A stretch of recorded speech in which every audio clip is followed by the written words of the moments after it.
Hey everybody, welcome back to the Chaotic Little Book Corner. My name's Acacia. Today we're going to be doing the Reader Problem Book Tag, and I was tagged by Amanda, who I will link all of her information down below. She's lovely, wonderful, and I am absolutely a fan of hers. She's also becoming a friend of mine very quickly because she is just so kind and loving and honest, and I agree with her on very many thoughts and processes of that nature, and I will also link down below the video that she linked in her video as the original. So let's jump right in with question number 1. You've 20,000 books on your TBR. How do you pick what to read next? So I am a planner by nature, and my TBR shelf is sorted in that same way. My top shelf is top priority. My middle shelf is priority kind of in the same genre, but somehow they're not up there. It might be the wrong season. For example, Swamplandia, I really want to read in the summer. Same with The Darkest Part of the Forest. I really want to read those in the summer, so they're not on my top priority for right now. Bottom shelf is books that either the alters have purchased, the alters want to read, I have already read, or books that I've kind of bought, but I still have no idea when to read them or what to read them for, because I don't know much about them. I also have on my second shelf down my DNFs, which is a question that I will come to in a moment. And then behind you on my bureau, I have 4 books that are the next top priority. So those are already taken out of the shelf and put into a pile as books that are the next to be read.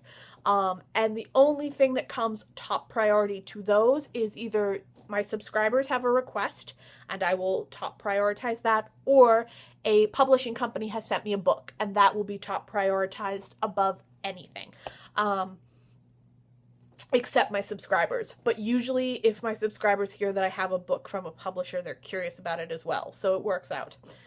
So that is how I pick books. I am very much a planner and an organizer and a list maker. You are halfway through your book and you're really not liking it. Do you DNF it? Usually yes, but I will always try again later. If for some reason in like a year I still haven't come back to it, then I will probably sell it and let it go to a better home. For example, Haruki Murakami, Norwegian Wood, I do plan to read that. A Study in Charlotte, that I will pull out in about a month because it comes out in about a month. I Liar, I literally have 10 pages left. I don't know why I haven't picked it up yet to just finish it. And then Uprooted, I don't know what's happening there. I just don't. So we shall see. I try not to DNF completely. The only book I have DNF'd completely recently was A Little Life. And I will link Mercedes' video down below because she kind of overall shares my feeling of that book. For me, it was a highly offensive book. It felt completely belittling to my trauma and to my experience as someone with sexual assault and mental illness and self-harm, and I was completely astounded that it was given as much credit as it was because it felt really shaming to myself. So that is all I will say on that. If you would like me to do a video kind of talking about why I DNF'd A Little Life, I will. It would just take me a little while to get my head around it, and it would be highly trigger warning heavy, potentially. So just think about that. The cover of a series does not match the rest of the books in the series. How do you cope? I rebuy. I'm ashamed to say it, but I do. I rebuy. I am a repurchaser. I will rebuy every series, but here's my thing. I love the hunt. I want to find the edition I want to track it down, I want to find it in the price point I want, and I want to buy it. Because I am nuts, and I like the chase of the book, to find it and to make it come home with me. And then I will sell the book that I do not like the cover of, or that is not the matching cover, and I will move on from there. And it will go to a good home. Everyone and their mother loves a book, you didn't like it. Who do you bond with over your shared feelings? I don't have anyone yet.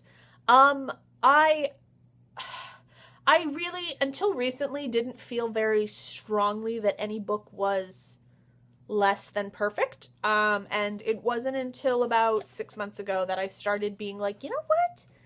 This doesn't do anything for me. I don't feel like I like this. I knew I didn't like Divergent, and I knew I didn't like Hunger Games, and I hated Twilight. I'm not really a fan of 50 Shades either. I think it's completely wrong, and I don't think it really accurately depicts what a healthy BDSM relationship should look like. It just doesn't, from what I've heard or read. And then recently, I've wanted to love Rainbow Rowell, and I'm struggling. And John Green, I struggle.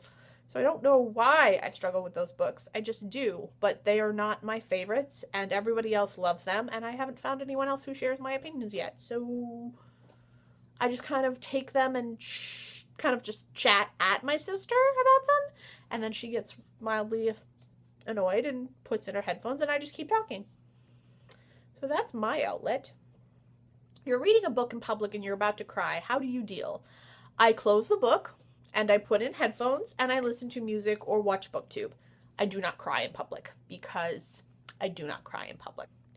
The sequel to a book has just come out, but you have forgotten a lot of the prior novel. How do you deal?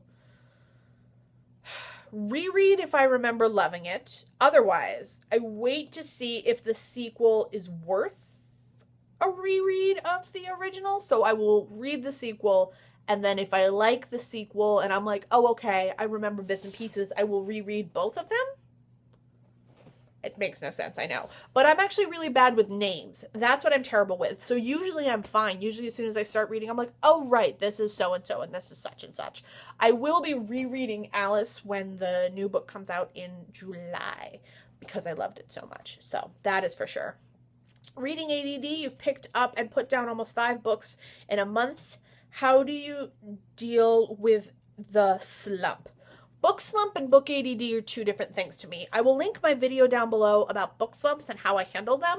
Book ADD for me is a very different context because book ADD to me means nothing is grabbing my attention long enough, but it has nothing to do with a slump for me. It is literally that I am just hungered for something specific and I need to keep going and trying until I find that niche. I plan to do a whole video on ADD of the books because I've been requested, so don't worry, that is being prepped, but it's a different thing for me than a book slump.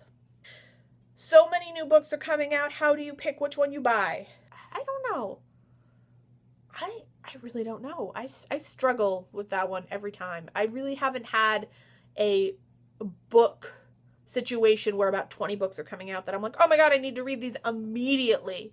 I really haven't come to that moment yet. After you've bought the new book, how long does it sit on your shelf?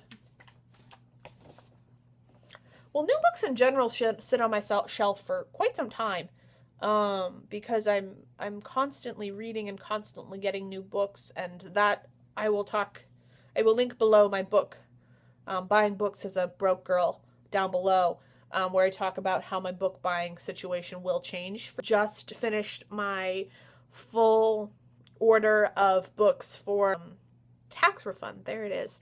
And there's about 60 of them coming. And that will probably, I might buy 1 or 2 here, or books that you guys request me to purchase. But, and I will never say no to a review book, but for the most part, I am not buying too many books. So yes, I have about 60 coming to me, and that will be my big purchase of a while till my birthday in November. So there's that. But books for me sit on my shelf for such random amounts of time. Like I have no prediction of how long a book will be on my shelf. I just don't, because for all I know, I'm going to want to read it in like a minute. That is my book, my Reader's Problems book tag. And I will link all of Amanda's information below. Thank you so much for tagging me. Thank you so much for watching, guys. I will see you in my next video. Bye, guys.